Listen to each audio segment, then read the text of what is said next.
Seja bem-vinda, bem-vindo mais uma vez à Casa da Padroeira do Estado de Minas Gerais. As bênçãos e as graças de Deus invocamos sobre a sua vida, sobre a sua história. Aqui nós sabemos que Deus nos quis amar com colo de mãe. Nesta casa temos que fazer ecoar a santa palavra de Deus. Ouviste a palavra de Deus, feliz porque creste, Maria, virgem que sabe ouvir. Portanto, nós temos que, como filhos de Maria, como membros da família dos devotos da Mãe Piedade, escutar esta palavra, crer para que o nosso coração se encha de alegria. Temos que ser pessoas que sabem ouvir a Deus, ouvir a sua palavra, e assim nos dispomos a fazer de nossa vida um contínuo ressoar da palavra de Deus. A proposta para a liturgia de hoje, 15º domingo do tempo comum, inicia-se com Isaías, capítulo 55, versículo 10. Recordemos-nos, Isaías é aquele que traz as grandes imagens da profecia, no Antigo Testamento. Compreendendo que essas imagens nos ajudam a perceber que apontam para uma outra realidade. É assim que nós compreendemos o sentido alegórico das Escrituras, como um carro alegórico que veicula por detrás da imagem de um tigre a força. Assim também a Escritura é cheia de imagens, analogias, símbolos, parábolas, para nos conduzir àquele lugar onde a razão, o cálculo não é capaz de chegar. A Bíblia é cheia de poesias, porque a poesia está para além da prosa. Porque a palavra de Deus nos ajuda a manter um caminho reto. Reto é a palavra do Senhor. Só que nossa vida é cheia de curvas, é cheia de meandros, e nessas curvas e nesses meandros, a poesia, o símbolo, a alegoria, são excelentes companhias. Vamos invocar juntos a presença do Divino e Santo Espírito? Venha sobre nós, ó Espírito Santo. O Espírito Santo que nos ensina, que nos recorda aquilo que Cristo diz. Vem, Espírito Santo, nos ajudando a interpretar, segundo o amor, a palavra das Escrituras. Começamos, como disse, com o profeta Isaías 55. Estamos lendo o versículo 10. Tal como a chuva e a neve descem do céu e para lá não voltam antes de inebriar a terra, tornando-a fecunda e fazendo-a germinar, produzindo semente para quem semeia e pão para quem come. Assim acontece com a minha palavra que sai de minha boca.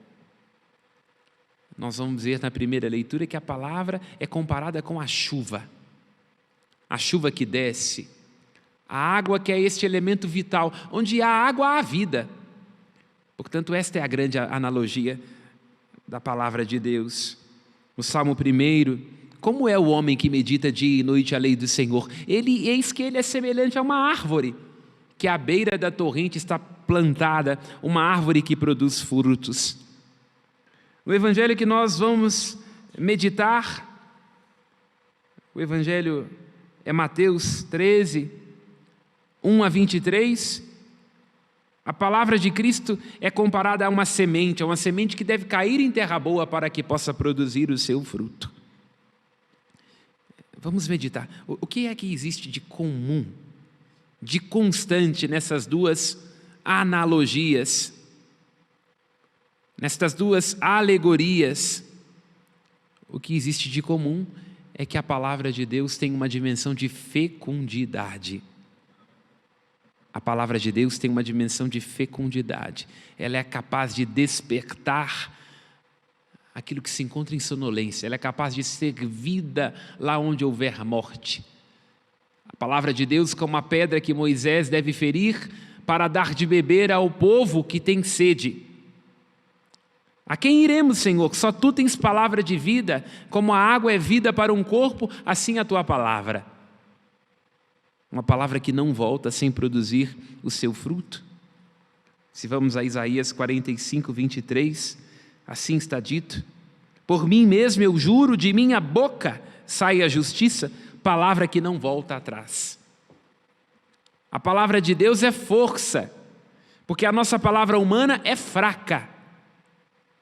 Vosso sopro de vida enviastes, está lá em Judite 16, versículo 14. E tudo passou a existir. A palavra de Deus retira do caos a ordem. A palavra de Deus cria. Portanto, essa palavra é força, ela é fecundidade, é uma palavra que ordena e que organiza, como no livro do Gênesis, e é uma palavra a que o profeta deve recorrer, para que possa ir ajustando a vida do povo que se esquece desta palavra e, mais uma vez, como os nossos primeiros pais, não quer saber de ouvir. Não saber de ouvir significa pecado. Pecado significa desobediência, desobediência encaminha para a morte. A palavra de Deus, no entanto, é permanente, ela permanece para sempre. Os desígnios do Senhor são estáveis, a sua lealdade é tão firme como os céus, porque a nossa palavra humana é fraca. A palavra humana precisa de firma, reconhecimento em cartório, assinatura. Lançada ao vento, pode se perder. Quando nós juramos amor proibido a alguém, tudo isso pode se perder no vento. No entanto, a palavra de Deus não, ela é constante, ela é estável e ela é eficaz. Os efeitos da lei de Deus, o efeito que a lei de Deus produz é eficaz. É uma palavra, versículo 11 da primeira leitura, assim acontece com a palavra que sai da minha boca, ela não volta para mim vazia, ela realiza aquilo que pretende. Isso nos dá uma grande confiança, porque vamos estar mais atentos a perceber em nossa vida, nos encontros e nos desencontros, como a palavra do Senhor tem se realizado, lá onde nossas palavras humanas falharem. Aqui o salmista está nos recordando, ainda que nossa vida experimente desertos, deserto no hebraico é midbar, lugar da palavra, há uma palavra que é fonte, que é alívio, e lá onde nós estivermos atravessando desertos, o Senhor Deus poderá fazer que surgir um oásis. Transborda de fartura onde passais, brotam pastos no deserto. No deserto ela rega, ela garante a fecundidade, ela movimenta.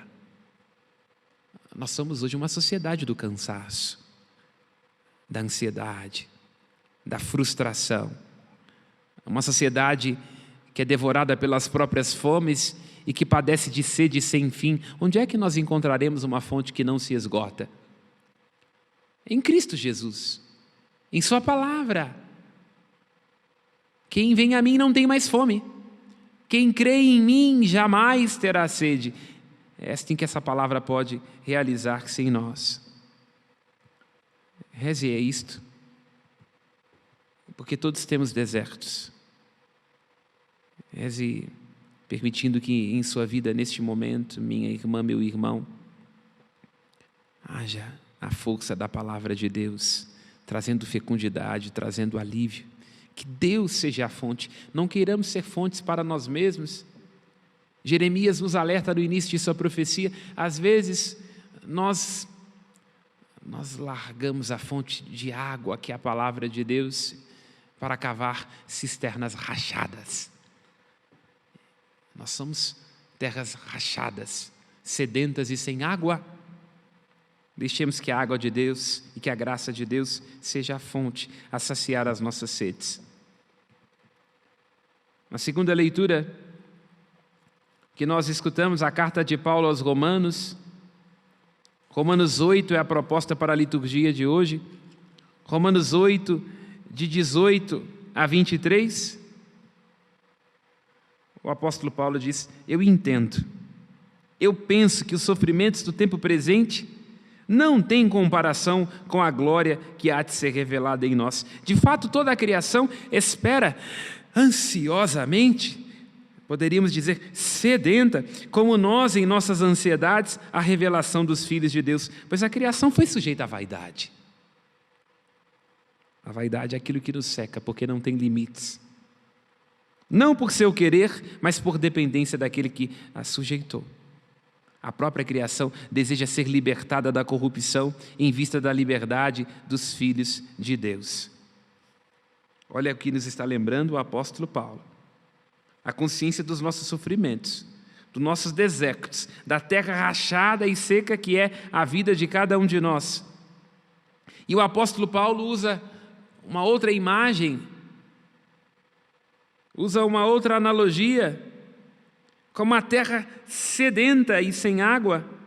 A criação geme como em dores de parto, à espera do parto dos filhos de Deus.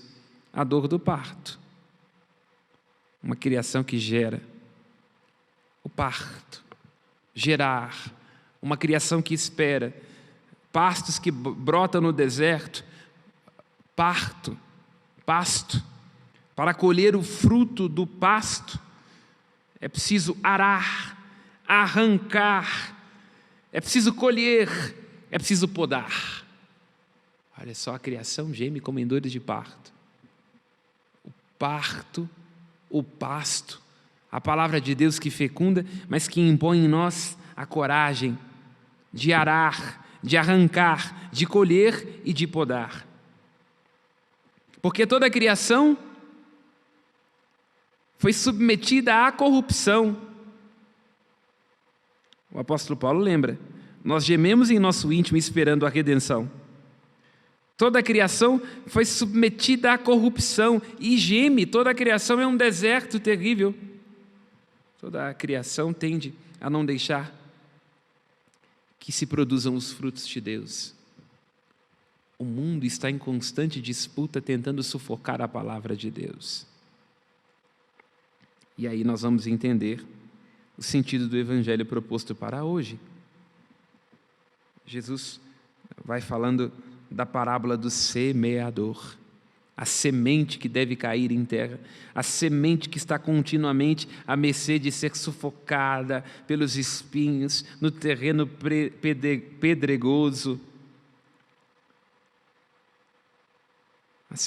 A semente que é sufocada pelas preocupações deste mundo. Perceba que a palavra está nos ajudando a entender. No Senhor está a graça, em sua palavra a vida, a saciedade. Longe do Senhor, a desgraça, a morte e a sede. Nós nos tornamos inférteis quando não deixamos germinar em nosso coração a palavra de Deus. Estamos na casa de Nossa Senhora, lembremos aquilo que Santo Efrém diz a respeito de Nossa Senhora da Piedade. Antes dela conceber no ventre, ela concebe no ouvido. Ela concebe no ouvido e nós cantamos aqui no hino de Nossa Senhora da Piedade, neste filho concebido no ouvido, gerado no ventre de Nossa Senhora, todo deserto pode converter-se em jardim. Todo deserto pode converter-se em jardim. Esta palavra tem que produzir em nós um fruto. Esta palavra deve germinar em nós. E que fruto é esse? Que deve ser produzido e que pode ser sufocado e que é impedido de desenvolver-se. Vamos lá a João capítulo 15. Porque estamos falando de parto, de pasto, estamos falando de arar a terra, de coletar os frutos, estamos falando de poda. João 15, versículo 2. Ou antes de tudo, versículo 1. Eu sou a videira verdadeira. Meu pai é o agricultor. Todo ramo que está em mim e não dá fruto, ele o corta. E todo ramo que dá fruto, ele o limpa para que dê mais fruto. O pai é o agricultor. O Cristo aqui se chama de videira.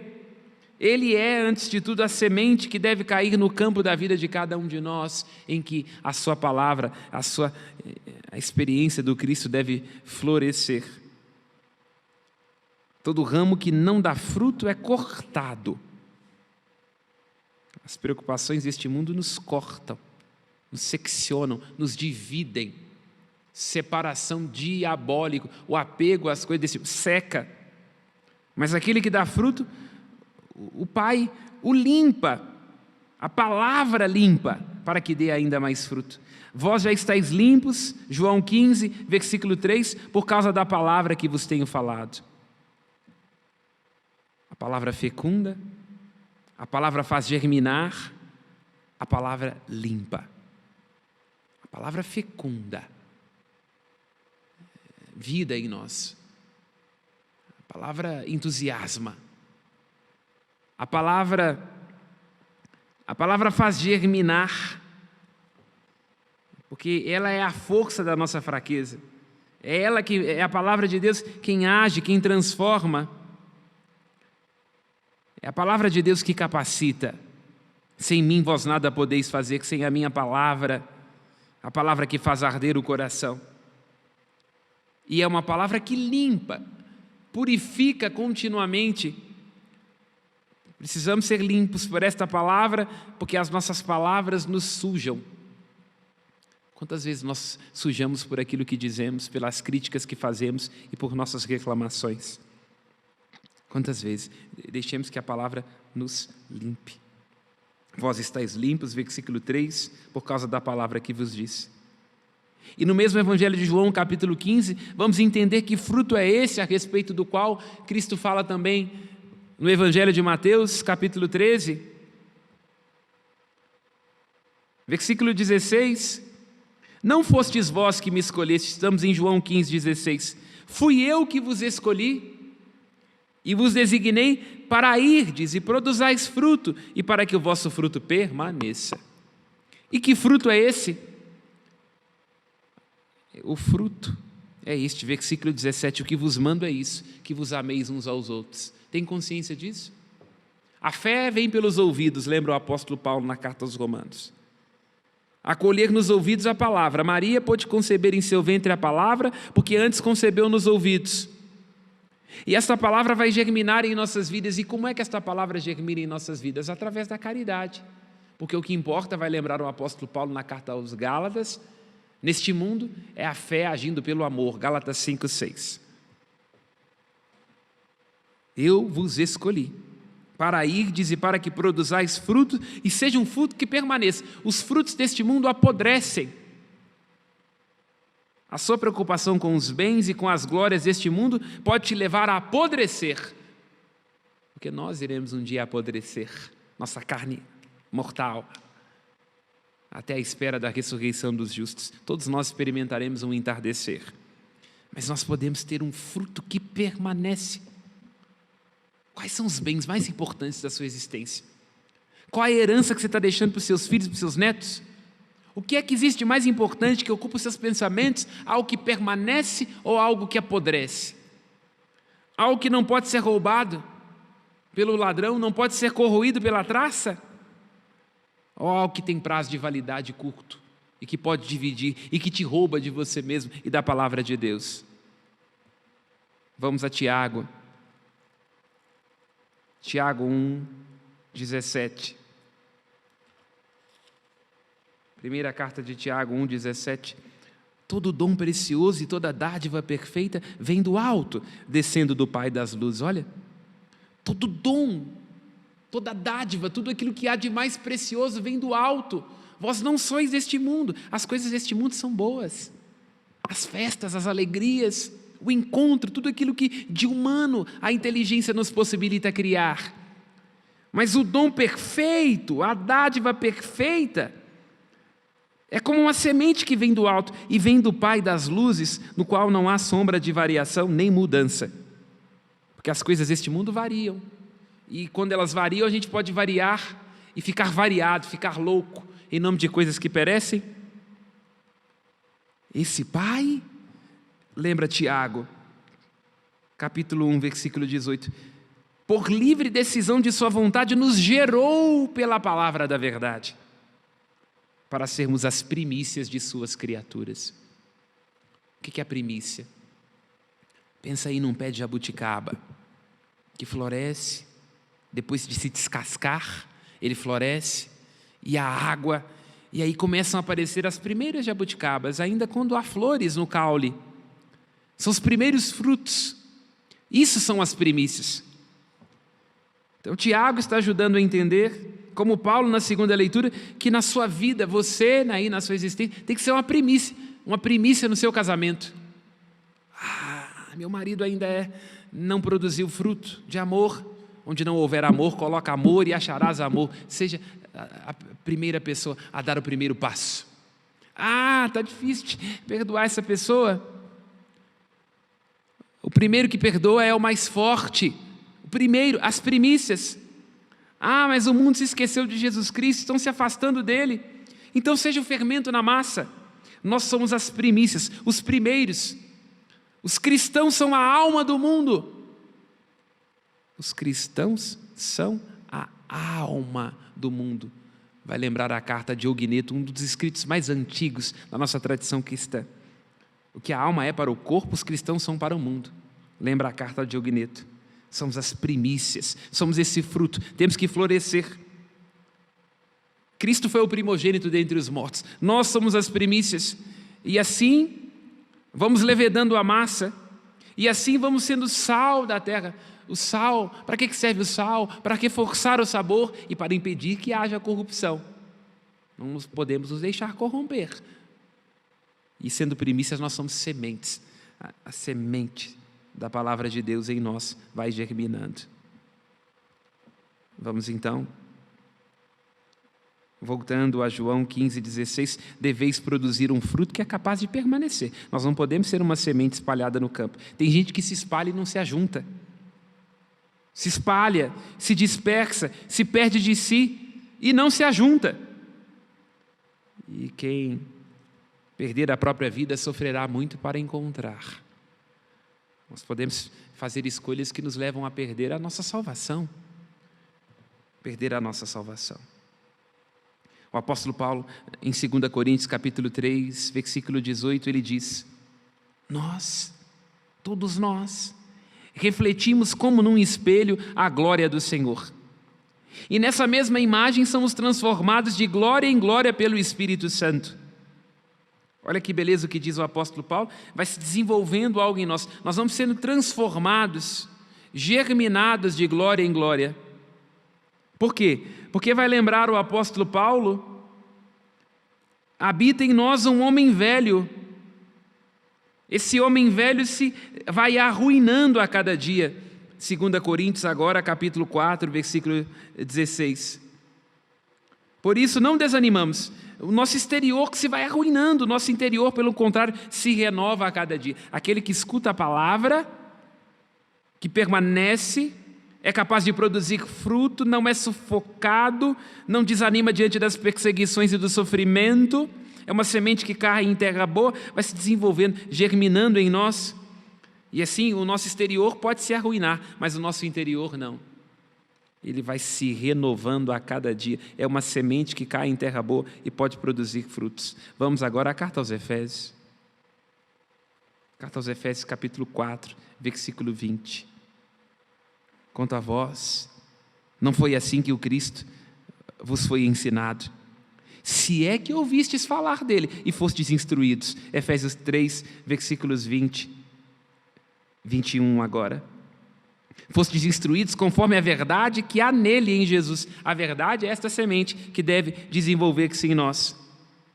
É preciso então deixar a vossa antiga conduta, despojar-vos do homem velho, o homem como no Evangelho de Mateus, cheio de preocupações, o homem que teme o sofrimento e se deixa levar pelas preocupações que sufocam. Deixa isso, larga, sai desse túmulo. Morre para este mundo para assim poder experimentar a vida. Deixar este homem velho, lembra o apóstolo Paulo. Deixar a antiga conduta, despojar-se daquilo que é velho, daquilo que perece. Porque o homem interior vai se corrompendo ao sabor de paixões enganadoras. Estar apaixonado é muito bom. A paixão é uma promessa da eternidade. Mas há paixões que nos enganam, as ilusões deste mundo. Como nos lembra a parábola do semeador. É preciso deixar essas paixões enganadoras. É preciso renovar-se. Efésios 4, versículo 23. Pela transformação espiritual da vossa mente, vestir-se do homem novo, que é criado à imagem de Deus, em justiça, santidade e verdade. Uma palavra profunda para nós, meditemos isso, rezemos isso. nós vamos sendo feitos à medida daquilo que nós amamos. Se nós amamos os nossos bens, amamos em demasia o nosso emprego, temos um amor desordenado com nossos filhos, na medida em que perdemos o emprego, que perdemos os bens e que os nossos filhos nos decepcionam, a gente se desfaz. Mas se nós amamos aquilo que permanece, se nós amamos a graça de Deus, encontramos este amor que transgride as leis do tempo, e assim vamos nos refazendo, e assim nada nos sufoca, e somos capazes de produzir o fruto do amor. Que a graça de Deus, minha irmã, meu irmão, te encontre nessa Léxio Divina, o encontro com essa palavra que fecunda, o encontro com essa palavra que faz germinar, o encontro com esta palavra que nos ajuda a produzir este fruto que Deus espera da vida de cada um de nós, o amor às coisas corretas, amar a Deus sobre todas as coisas, amar ao próximo como a nós mesmos. Esse é o fruto que Deus espera de nós. Mas lembra Santa Teresa de Calcutá: se nós nos ocuparmos demais com nossas coisas, não teremos tempo para os outros. Se nós nos ocupamos demais de nós, não teremos tempo para os outros. Que Deus nos dê a graça de nos preocupar com Ele, com a sua palavra, ter tempo, aquele que é o único capaz de nos devolver a nós, de que o único capaz de, ao nos exigir tudo, nos dar tudo. E invoque sobre sua vida a bênção do Deus Todo-Poderoso, pela intercessão da Mãe em piedade, em nome do Pai, e do Filho e do Espírito Santo. Amém. Muito obrigado. Até o nosso próximo encontro.